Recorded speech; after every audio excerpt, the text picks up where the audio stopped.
አክብሮታዊ ሰላምታችን በያላችሁበት ይድረስ የተወደዳችሁ የሚዲያችን ተከታታዮች እንደተለመደው አዳዲስና ወቅታዊ መረጃዎችን ይዘን መጥተናል። በቅድሚያም አርዕስቶቹን እንንገራችሁ። ሊፈነዳ ከጫፍ የደረሰው የኢትዮጵያና የኤርትራ ውጥረትን በተመለከተ ዛሬም አንድ አነጋጋሪ መረጃ ተሰምቷል። የኤርትራ አመራሮች ለኢትዮጵያ ድርጊትም ጠንከር ያለ ምላሽን ሰጥተዋል። የኤርትራ የማስታወቂያ ሚኒስቴር ባወጣው መግለጫ ለሰሞነኛው የኢትዮጵያ አነጋጋሪ ውሳኔ ጉድ ያስባለ መግለጫን ሰጥቷል። ከኤርትራ የተወረወረው መግለጫ እነ አብይን ክፉኛ አስደንግጧልም ተብሏል። በዝርዝር ተሰሙታላችሁ። በሌላ ሰበር መረጃ ደግሞ አዲስ ከንቲባ መሾሙ ተሰምቷል። የጠቅላይ ሚኒስትር አብይ አህመድ አስተዳደር ለክልልና ለከተማ አስተዳደሮች የስልጣን ሽግሽግ እንዲያደርጉ ትዕዛዝ ማስተላለፉም ተሰምቷል። ብልጽግና ፓርቲ በየክልሉ የአመራር ሹምና ሽግሽግ እንዲደረግ አቅጣጫ ማስቀመጡን በተገለጸ ማግስት እጅግ አነጋጋሪ መረጃዎችም እየወጡ ይገኛሉ። ከነዚህ መረጃዎች መካከል አዲስ ከንቲባ ተሹመዋል መባሉም ተነግሯል። ሙሉ መረጃውን በዘገባችን በዝርዝር እንነግራችኋለን። ሃይማኖታዊ ስርዓታቸውን ሲፈጽሙ የነበሩ የሃይማኖት አባቶች በታጣቂ ኃይሎች መገደላቸው ቁጣን ቀሰቀሰ። በአማራ ክልል ደቡብ ወሎ ዞን መካነ ሰላም ከተማ መስከረም 23 ቀን 2018 ዓመተ ምህረት ወደ ኑር መስጂድ ዘልቀው የገቡ የታጠቁ ኃይሎች ሃይማኖታዊ ስርዓት ሲፈጽሙ የነበሩ የሃይማኖት አባቶች ላይ ግድያ መፈጸማቸውን ተከትሎ በአካባቢው ማህበረሰብና በእስልምና እምነት ተከታዮች ዘንድ ቁጣን ቀስቅሷል። በመስጂድ ውስጥ የተፈጸመውን ግድያ በተመለከተ የኢትዮጵያ እስልምና ጉዳዮች ጠቅላይ ምክር ቤት አስደንጋጭ መግለጫን አውጥቷል። ሌላኛው መረጃችን ነው፣ በዝርዝር እንነግራችኋለን። የተወደዳችሁ የሚዲያችን ተከታታዮች እነዚህንና ሌሎች በርካታ መረጃዎችን በዚህ ሰዓት የመረጃ ጊዜ ወደ እናንተ እናደርሳለን። እንደ ሁሉ ጊዜው ቪዲዮ ላይክ እና ሼር በማድረግ አብራችሁን እንድትቆዩ የጋበዝን። አዲስ የሆናችሁ ደግሞ ሰብስክራይብ በማድረግ አዳዲስ መረጃዎችን ያግኙ። አሁን ወደ ዝርዝር መረጃዎቹ እንሻገራለን። በቅድሚያም ሃይማኖታዊ ስርዓታቸውን ሲፈጽሙ የነበሩ የሃይማኖት አባቶች በታጣቂ ኃይሎች መገደላቸው ቁጣን ቀሰቀሰ። በአማራ ክልል ደቡብ ወሎ ዞን መካነ ሰላም ከተማ መስከረም 23 ቀን 2018 ዓመተ ምህረት ወደ ኑር መስጂድ ዘልቀው የገቡ የታጠቁ ኃይሎች ሃይማኖታዊ ስርዓት ሲፈጽሙ የነበሩ የሃይማኖት አባቶች ላይ ግድያን መፈጸማቸውን ተከትሎ በአካባቢው ነዋሪዎችና በእስልምና እምነት ተከታዮች ዘንድ ቁጣን ቀስቅሷል። በመስጂድ ውስጥ የተፈጸመውን ግድያ በተመለከተ የኢትዮጵያ እስልምና ጉዳዮች ጠቅላይ ምክር ቤት ባወጣው መግለጫ የመስጂዱ ዋና ኢማምና የወረዳው መጅሊስ ምክትል ሰብሳቢ የመስጂዱ አመራሮችና የመስጂዱ ሀድሞችን አሰቃቂና አረመናዊ በሆነ ሁኔታ መገደላቸውን የክልሉ እስልምና ጉዳዮች ከፍተኛ ምክር ቤት ማረጋገጡን ገልጿል። ጠቅላይ ምክር ቤቱ የእምነት ተቋማት የተከበሩ ቦታዎች በመሆናቸው ሊጠበቁ እንጂ እንደዚህ አይነት አጸያፊ ተግባር የሚፈጸምባቸው መሆን የለባቸውም ሲል ድርጊቱን በጽኑ አውግዟል።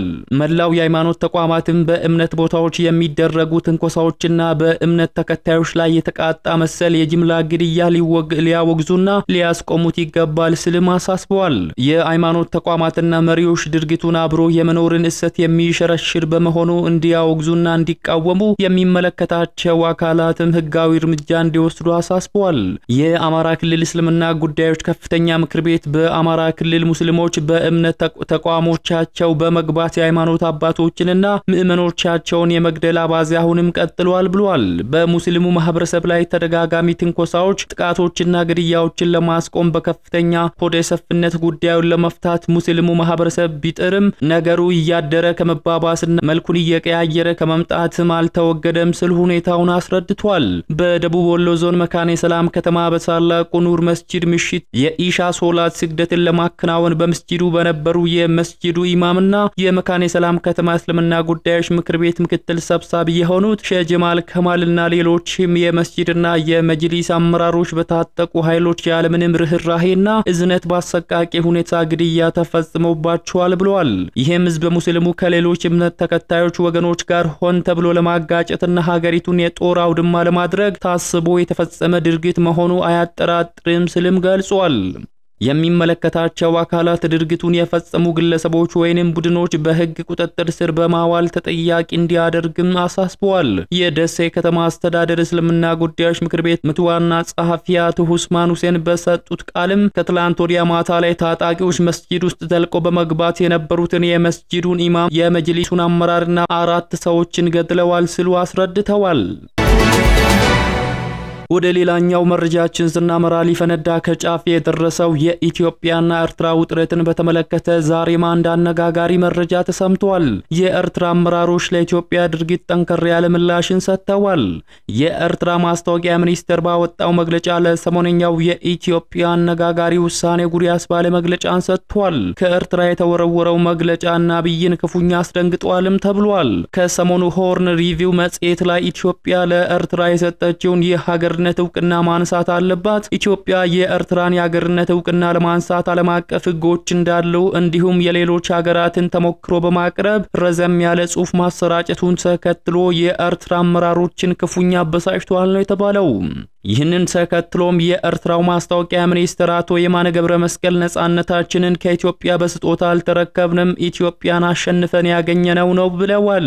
የኤርትራ ሉዓላዊነት እውቅና መስጠት የነበረበት በ1940 ቢሆንም አሜሪካና ሌሎች ሀገራት በቀጠናው የነበራቸው ፍላጎት ሌላ በመሆኑ ሳይሳካ ቀርቷልም ብለዋል።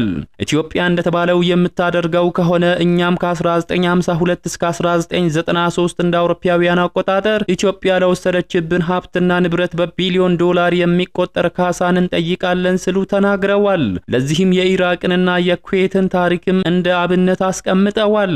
በጽሑፉ የኢትዮጵያ ሰራዊትን ሲዋጉ በተለይ በመንዳፍራ በምጽዋና በአሰብ እንዴት እንዳሸነፉና ከኢትዮጵያ በኩል ምን ያህል ሰራዊት እንደተበተነ እንደቆሰለና እንደሞተ እንዲሁም እንደተማረከ በቁጥር ለማስቀመጥ ሞክረዋል።